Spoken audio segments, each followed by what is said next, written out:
Le jeudi 26 octobre 1972, le chef de bataillon Mathieu Kérékou, à la tête d'un groupe d'officiers, prenait le pouvoir en renversant le régime du conseil présidentiel.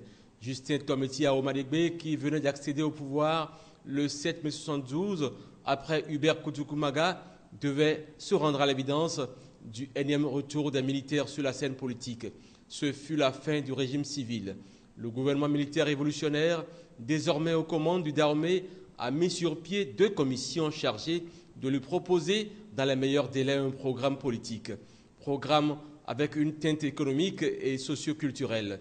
Un mois après son accession au pouvoir, Mathieu Kérékou, le jeudi 30 novembre 1972, à la salle du peuple du palais de la présidence, archi-comble, devait présenter à la nation une déclaration radiodiffusée.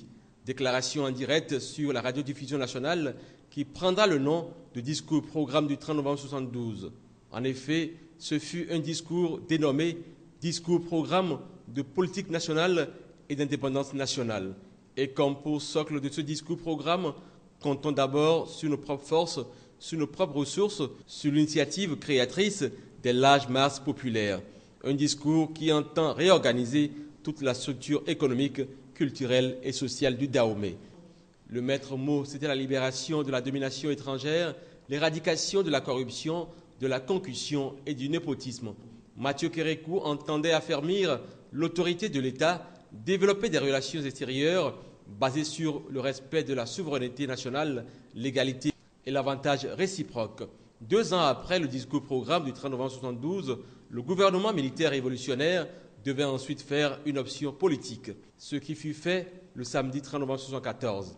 Le JMR opta pour le socialisme scientifique comme voie de développement et le marxisme-léninisme comme guide philosophique.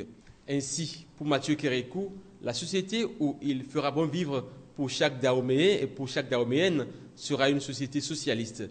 Mieux, une société qui s'oppose à l'exploitation de l'homme par l'homme, mais également à l'idéologie coloniale et néocoloniale. Et puis, le dimanche 30 novembre 1975, soit 1 an après, mais cette fois-ci depuis la place de l'indépendance à Cotonou, le président Mathieu Kérékou prend de court tous les Dahoméens et annonce le changement du nom Dahomey et la naissance de la République populaire du Bénin.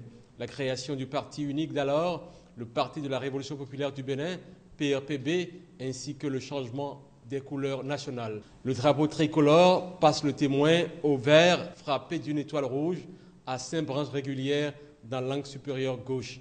Sur le boulevard de la Marina, où l'événement a eu lieu, retentissaient 21 coups de salve suivis d'un défilé militaire et populaire.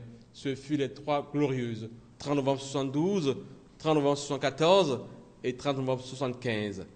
Il y a déjà 42 ans, et les Béninois, Dahoméens d'alors, s'en souviennent.